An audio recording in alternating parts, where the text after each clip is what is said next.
Poos to your eyes. Wait, it's recording. Yeah, so number 2 video link with Scott and Chris. Okay, I've timing this, as you can see. Countdown 10 minutes, and that will be the end. Wait, what are you doing that on? Doing on my iPhone 4. So it has other uses other than just a phone? It does indeed. Oh, okay. Is that an app? Yes, that is an app that comes with the phone. So this is an example of an application that comes with a phone? It is indeed. So we're looking at higher education in Web 2 world, and this is quite a big document. 52 pages, yeah, quite a bit of reading, and we've been asked to do a blog post that begins to document our pedagogical journey. And we've been asked to express our blog in 200 words. And of course, blogs are really neat things. You can now put videos which have words in them. Why are you smiling?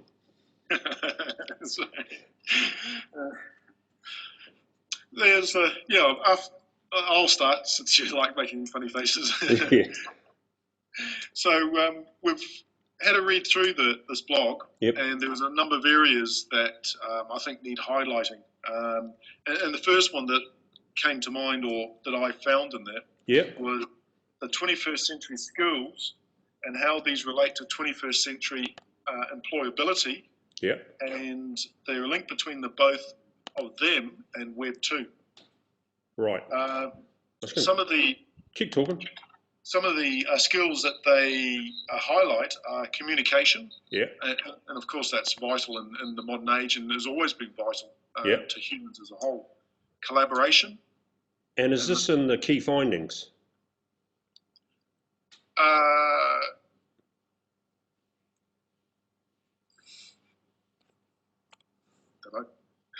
Okay, keep going. Right. Yeah. Creativity, leadership, and technical or technology proficiency. Right. And they talk about how these skills are vital to be able to use Web 2, but also a very useful 21st century employability skills as well. What I'm trying to do is I've lost the picture of you in front. I think I'll put it down into the menu bar somewhere, and I can't bring it up, but we'll keep going. We're up to about 3 minutes. Yep, nearly up to 3 minutes. I thought they were very useful skills that can not only be used for them in the program or in a course, but also will follow them into the work environment and workforce. I have heard a number of people say to me in the industry that I work in that, you don't need to know how to use computer skills. And one word for that is rubbish. I can give a personal experience of when I worked in the UK for a large motor manufacturer, that they had all their workshop manuals online, and this was about 6 years ago now. Yeah. And in fact, encouraged myself to write an assessment in which they were tasked to find a certain amount of information for various parts and so on, and talk settings and so on, from a digital format. And that just shows you how useful it is. Hey, Scott, this part that I've scrolled down to says learner expectations. It's on page 6 of 52.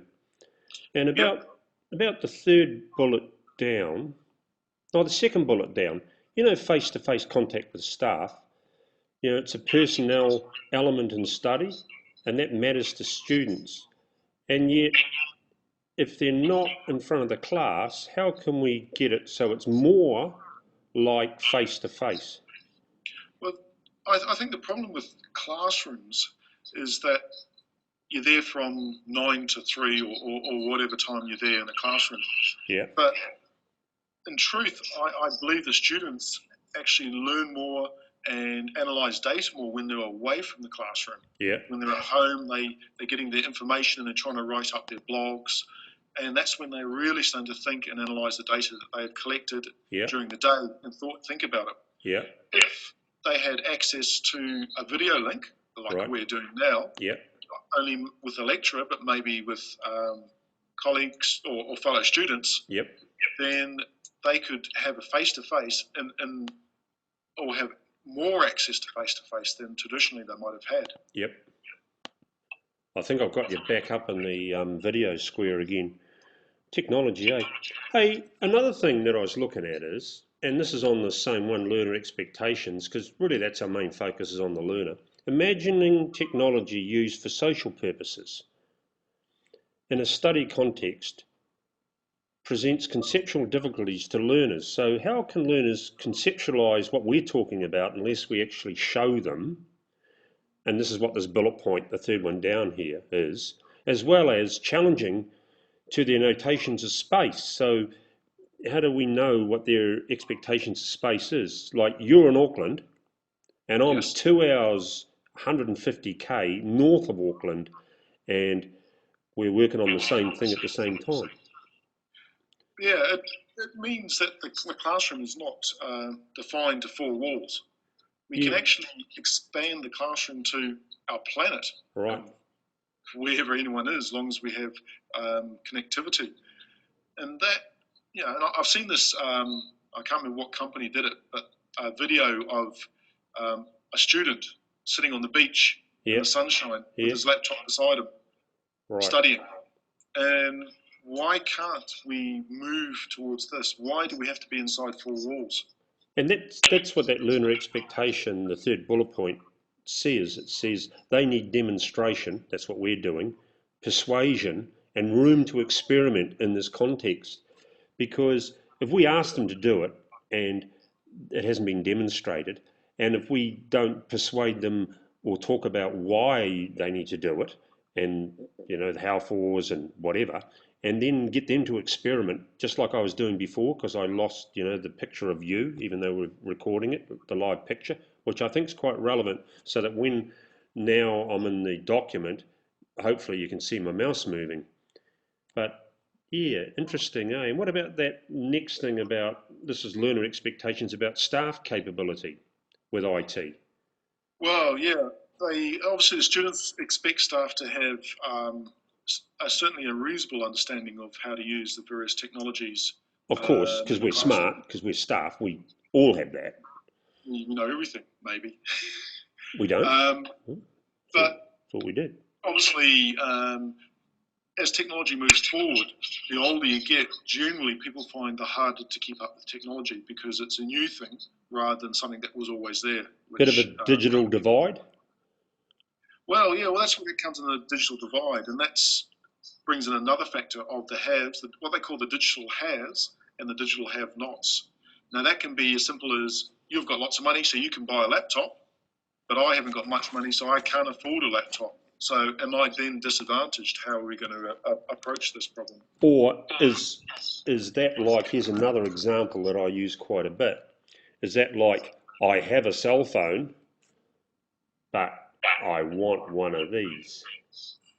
Well, it is.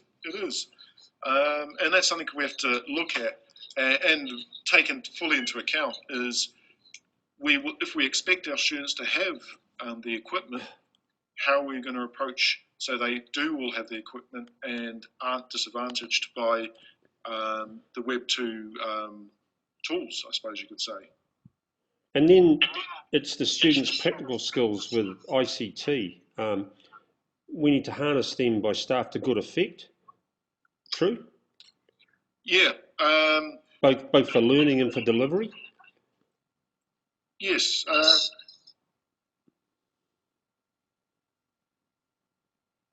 Because how are we going to harness this technology, we being the students? If the focus is on the students, how are they going to harness this technology to aid them in their learning?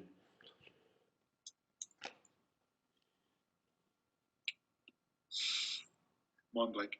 Yeah, because that's what happens sometimes. We sit down and we have to think about things, and we're modelling what normally happens. Sometimes our minds do go blank and we have to sit down, we have to have time to allow learning to happen.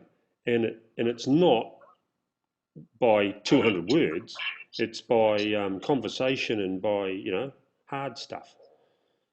True or false? Yeah, true. That's our timer. Okay, so I'll stop that there. Thanks, Scott.